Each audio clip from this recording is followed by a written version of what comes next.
Ngishiswa livesi lelisencwadzini ya 1 Thessalonians chapter 4. 1 Thessalonians. Siswati sithi-ke baseTesalonika bekuqala chapter 4 verse 13. Sesifunde sifike ku-16, 17 sigcine ku-18. baseTesalonika. Asesibavulele bazalwane. Noma ngabe bathile hard copy iBhayibheli uvula la cinwe. Mangabe futhi vele download. Amen. Asithanzi bazalwane, uthi ningedananga njengalabo labafile. Kuze ningadzabuki njengalabo labeda lithemba. Kuze ningadzabuki at all yini? Cha. Kuze ningadzabuki kanjengabani? Labeda lithemba. Yeah. Njengoba sikholwa ukuthi Jesu wafa waphindze wavuka, kanjalo nalabo labafe bakuJesu, uNkulunkulu uyawubavusa ekufeni, abalethe kanye naJesu.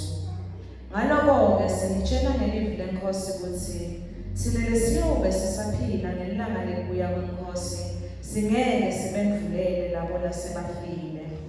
Ngoba iNkosi luqobo lwayo iyawukwehla ezulwini ngelivi lenhlokomo, nangeliphimbo lengilosi lenkulu, nangelicilongo laNkulunkulu. Labo labafe bakholwa ngoKristu bayawuvuka kuqala. Lapho-ke thina lesiyawube sisaphila ngaleso sikhathi, sisasele siyawuhlwitha, senyuke sihlangane naye nabo emafini, sihlangabeze iNkosi emoyeni, kuze sihlale neNkosi njalo njalo. Ngakho-ke thuthunani nganamavi. Amen. Dala sivumela ukuhlabela bazalwane afishane bese siyathandaza sikhonge uNkulunkulu. Amen. Izulu ikhaya lapho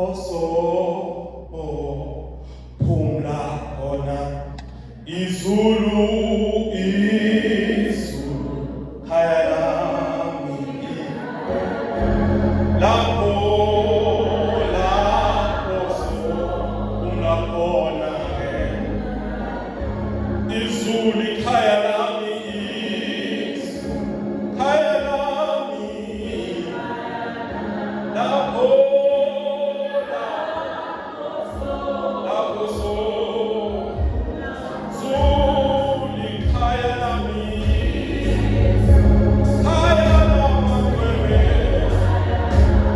Oh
Haleluya. Haleluya. Bazalwane, nabe ngivakala kahle. Amen. Siyabonga bazalwane. Asingenele vele evini laNkulunkulu bazalwane la sifunze khona. Mhlambe angisho ukuthi kufa kukhona. At a certain point in time, kukhona vele lapho khona umuntu ahlangana nabo khona. Umuntu akumeli emgaleni noma endaladini njengenzethe. Kuyenteka ukukonfronte kufa. Amen. So lenzaba yekufa iletha umuntu. Iletha ukuthi umuntu afise kwathi ukuthi ngabe lemono yebuKristu noma sifundiso sebandla levangeli sithini vele ngekufa. Alibonga igama lenkosi. Uapostoli Paul uyabhala lapha encwadini yabaseThesalonika bekuqala ubhalele emakholwa akhathalwe ngokufa. Bazalwane, kufa akusiforeign nanamuhla noma kwabhalwa ngetikhathi tebhalwa kweBhayibheli.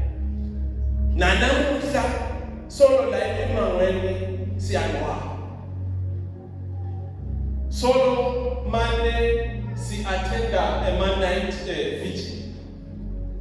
Bazalwane, ubhala uApostoli Paul uqonze kususa udideka kulamakhono. Namuhla bazalwane noma uyabhala ngicela ubhale sihloko sami sithi Christ is our hope beyond death. Kristu ulithemba lethu even beyond death. Nangane kwelithula. LiBhayibheli liyamangalisa, liveta sikhathi lesipilwa ngumuntu lamhlabeni emisebenzini umuntu penshela nje makana 60 basuke bathi hayi sewuphelile. Alibonga igama lenkosi. Mawufika ku 60 bathini manje? Bathi hayi abodlala nabancane manje ekhaya sekude kwabo.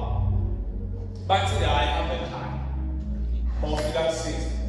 Kodwa iBhayibheli liyaqhathanisa lithi impilo yomuntu emhlabeni.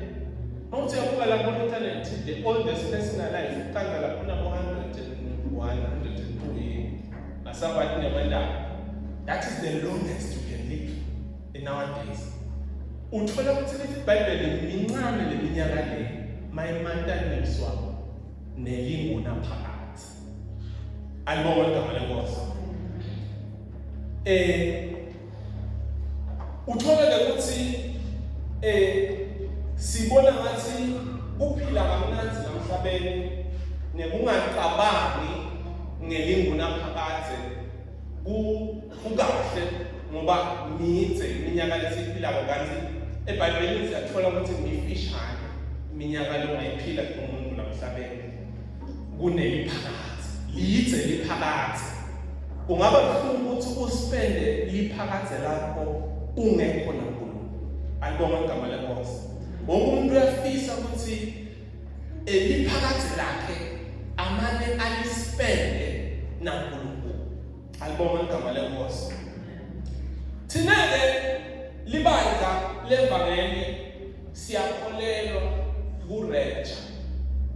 Noma ungaliphenye eBhayibhelini ngeke ukhanze igama lelithi rapture, but kusifundiso selibandla nesifundiso senkolo yoKristu indzaba yakhe ye-rapture. Nabe yini ke manje i-rapture? Uhlwithwa. Kodwa i-rapture iyafana yini ne-second coming yaJesu? That's the bazalwane sathi kahle. Nithini bazalwane?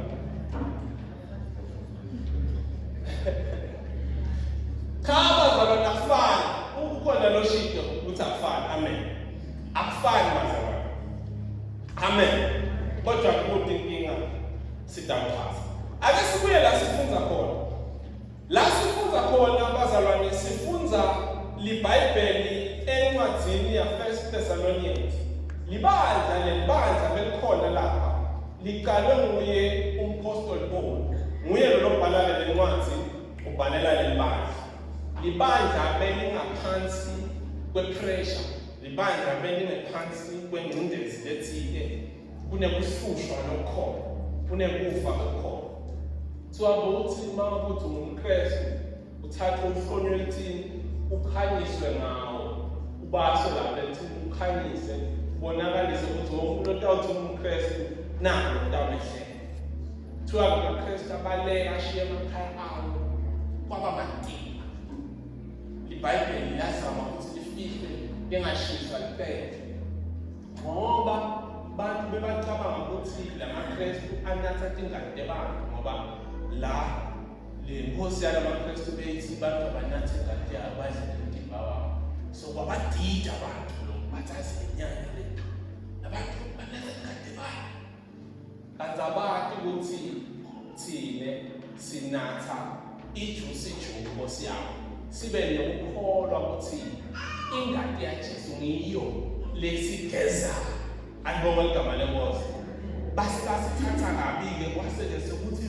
kwabhoka emadima emaKristwini ayibonga igama lenkosi libandla lelinjalo leli awumangali ukuthi belingasizala kakhulu bekulibandla lelingasilo lelizala kangakanani kodwa labazalwane bese bashiyile kukholwa ukuthi Thixo sebaphendukile sebamkholwa Jesu lapha eThesalonika kwanza lencane ngibazalwane bembe phakathi lesize baphendukile kodwa umpostoli Paul babhalela nethemba laphakathi noma ngerenje buya kwaJesu lokusho ukuthi uma kuphendukile angikwazi la kuhleli phansi ukuthi uphenduke nini noma besophendukile kude ukuthi kufuna ukholwe 10 years ukhona ungadi ngerenje dingo le kufanele start as Christians letinye into ungazathi ungazokubone emavesi labashumayela ngawo sekushonile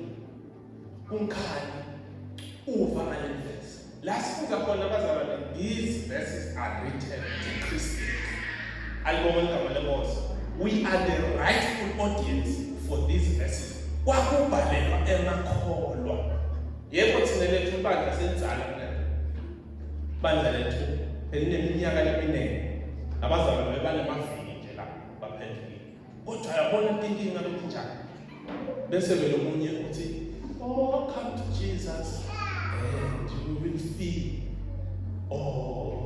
right how namhlabezana ebazalwane mawuphenduka it does not mean ngeke kube nemati lapha eThesalonika umati mabekuthe bhebeme kodwa sebaphendukile bakhona wendiwa yini wena ukuthi ufuna impilo yakho ibe ngumshululuti nje ibe bede ema-challenges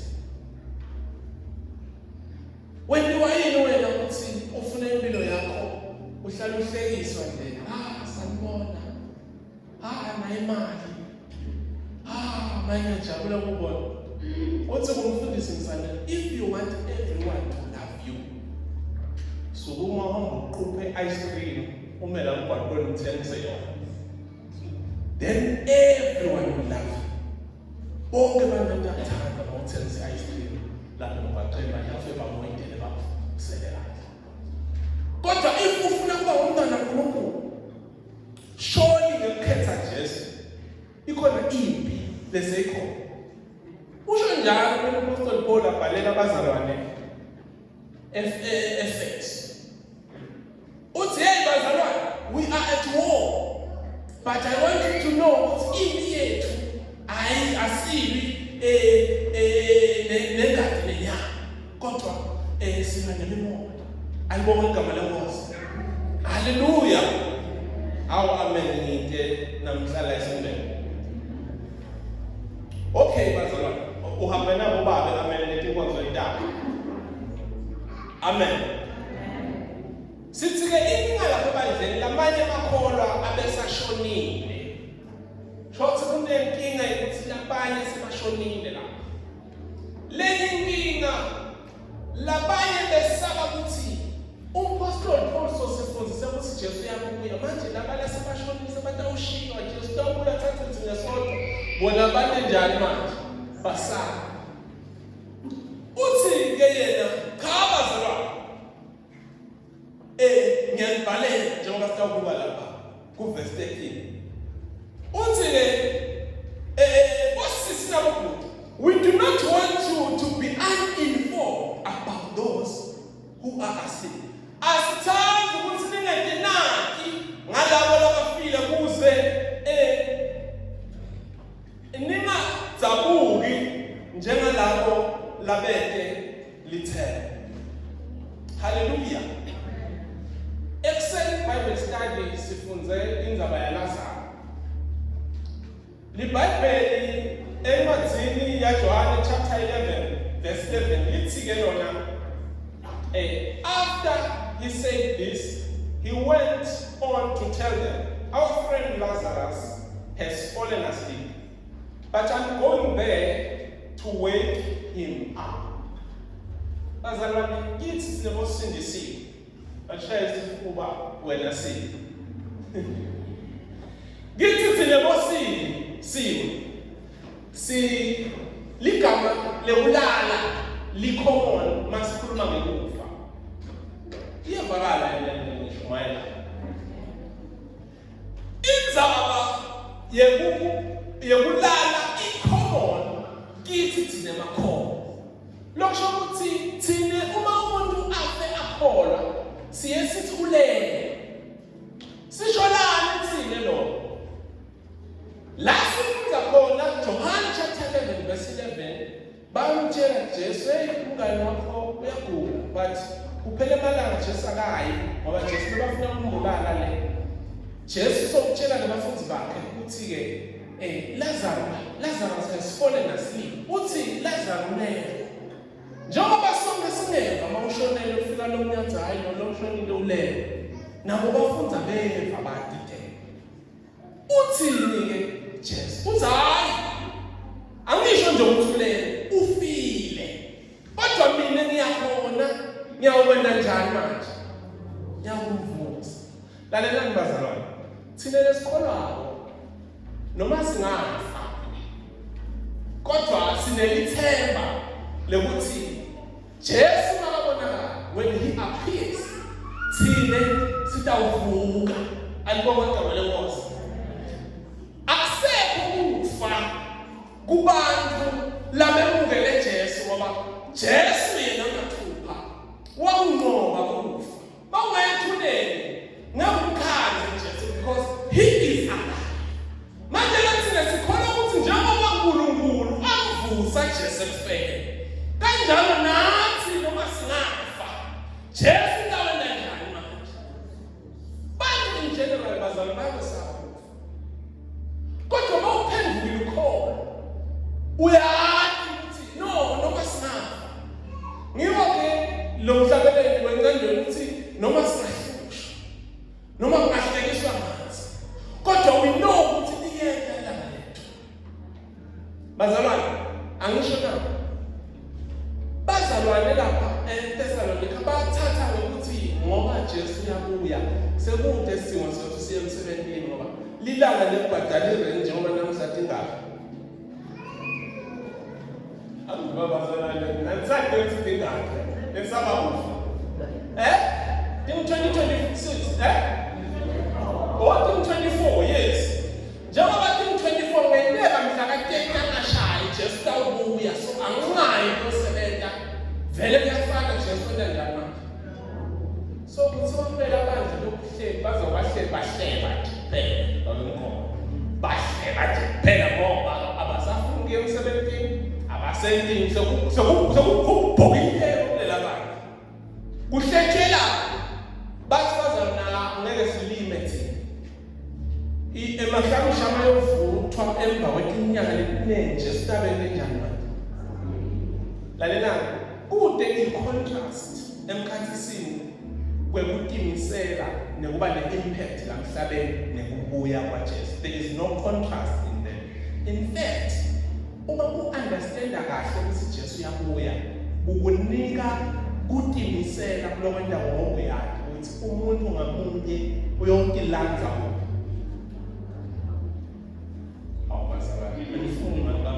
Umuntu uyotilandza ngaphambi kwabani manje? Njengoba besebukhazile ngesiswati lesisho njalo, sithi lezalo sihlobo sethu sewulele, kodwa ngitakuya ngiye ukumvusa. Haleluya. Jesu ukhuluma ngathi lo muntu usaphila kulele kanti lo muntu sokushonile. Sekukhazile ukuthi lela shonile. Kungoba Jesu wakunqoba kufa. Ake sibuyele la sifunze khona kuverse 14. Mfunze lona lesifunzela kuverse 14. Njengoba sikholwa mfundzi. Njengoba sikholwa kwesi Jesu wafa waphinda wavuka. Kanjalo nalabo labafe bakuJesu. uNkulunkulu uyawavusa ekufeni abalethe kanye naJesu. Hallelujah.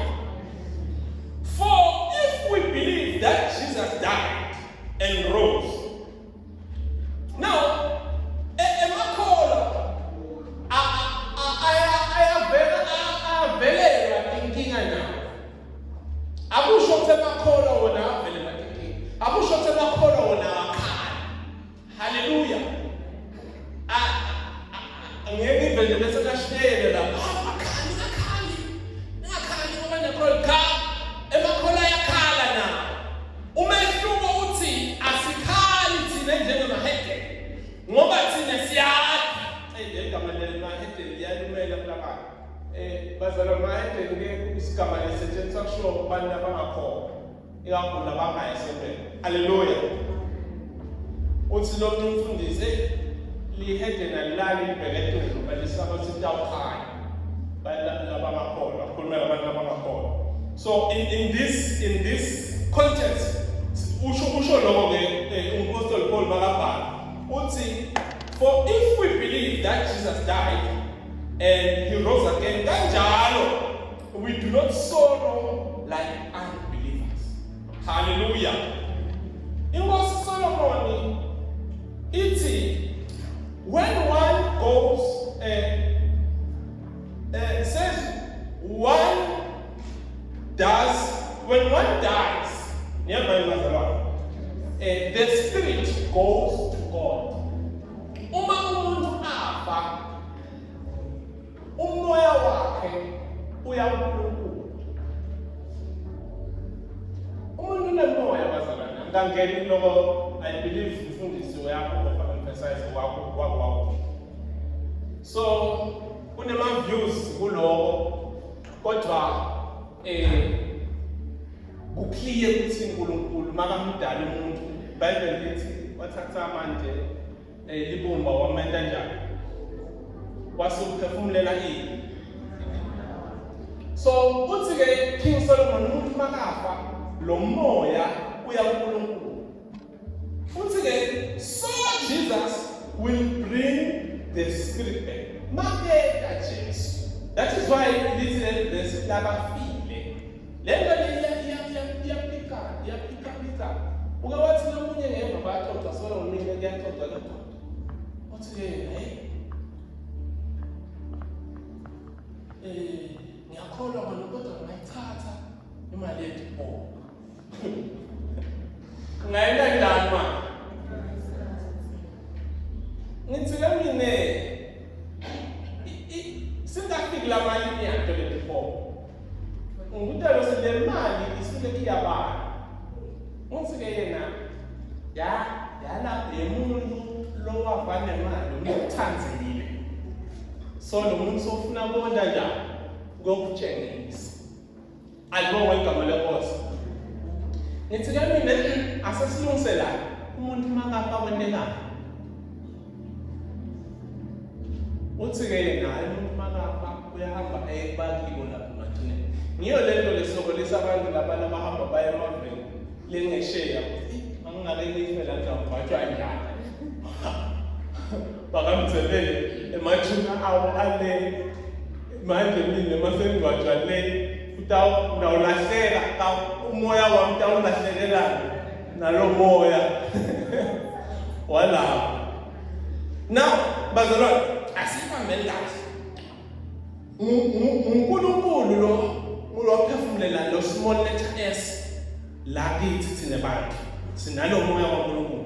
Uthi-ke makafa lo moya uyabuyela kuNkulunkulu. So Jesu makabuya utabuya nalo. So in fact nje kuyiletha kudala ingqithi yale Mshumayelo ukuthi kufa it is not the end. There is a future beyond death. Likhona lingana. Ngingoma sihlabela sithi ngaphesheya. Siyakujabula. Alibonga igama lenkosi. Uma umkhethile Jesu la wamphilela, athi lo hlabela besengizophilela. Uyawubona. Uthini ke 16 uPaul Paul uthi, ngoba inkosi luqobo lwayo iyawehla ezulwini ngelivi lenhloko. Nangeliphimbo lengilosi lenkulu, nangeliphimbo laNkulunkulu, labo labafe bakholwa. Nayo le distinction. Hayi bonke abantu. Kumqoka ukuthi noma ufa kukukhanze ukhona. Ebazalwane, uma ngabe kutawenteka kufa kukukhanze. Ngithi mina namuhla akamane kukhanze uphendukile ukhona. Hayi. Nyamanje umhlabelelo uthi Jesus is coming again. Yeah, Jesus is coming. Yeah, oh, and when he comes, yeah, oh, will you be ready? Will you be ready? Jesus is coming again. Jesus is coming. Is coming again. Yeah, Jesus is coming. Is coming. When he comes, will he find you? Will you be ready? Will you be ready? Oh, Jesus is coming again. Jesus is coming. Is coming again. Yeah, Jesus is coming. Is coming.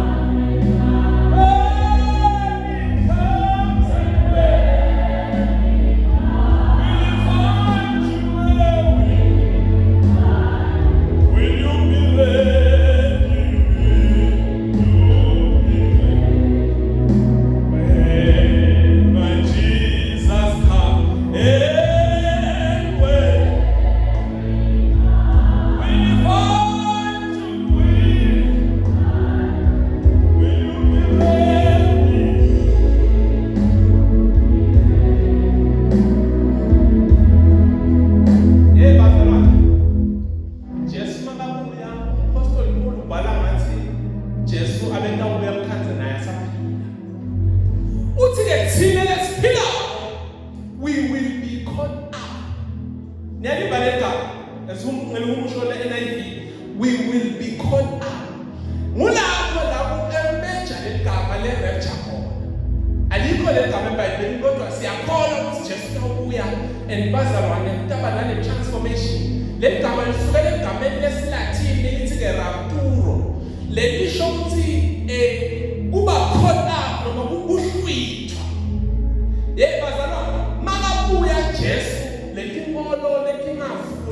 ukumukela nokuhamba naye batawusala siyabashiyela emakhaya siyabashiyela kwembatha kwethu amasudi bonke batawuthola siyabashiyela timoti siyabashiyela tindiza siyabashiyela sawona kanjani manje abashiyela ngiba iBhayibheli lithi ningalithanzi lelive asikakhi la sibahambi namhlabeni bazalwane le ndzaba yokuthi thine bantwana baNkulunkulu we will be caught up ikhona futhi sibanda siyakholelwa ukuthi Christ will return in the end. This is not the second coming, this is the rapture.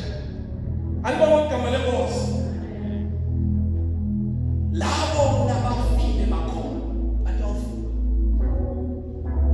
ngibo masikhala kushone umuntu sikhala sidvudvudwe wathi ukuthi kodwa we will meet again siyawonana futhi umfanele umhlabelelo wakadzela ukuthi kwelizayo angisafunde kwemhlabela lutho sengiyawusho nje phela ngenxa isikhathi asangivumele uthi kwelizayo haleluya likhona lendaba lokho kusho ukuthi singadiniseli kuleli we have an assignment kulethu to be impactful kuleli we have an assignment to be holy and live for God and do everything kuNkulunkulu asithume yona la kodwa sine understanding ukuthi siba lomunye umuzi bazalwane kufa is not the end kufa is not the end yebo siyafa hande nathi namodali ngabathashi wathi nomfundisi umtimba nje uhlungula uthi siyavuma lelanga lesomapha lo mtimba ubikela bona ukuthi papa siyashasa nyala sivale lisilabadza labancane bayahamba labasemkhathini bayahamba labadzala bayahamba unalomnye bese mshana wami naye ukuthi washada nemshana wami lomnye umfowethu he was the only one benumathi batawathi labathi laba CIC kuthi ngibona uhulumende labaphethe konke kulenta ka construction so baba nemuntu munye lo phethe lo nambelano so lo muntu mawumanje uphila kahle ngoba uthi market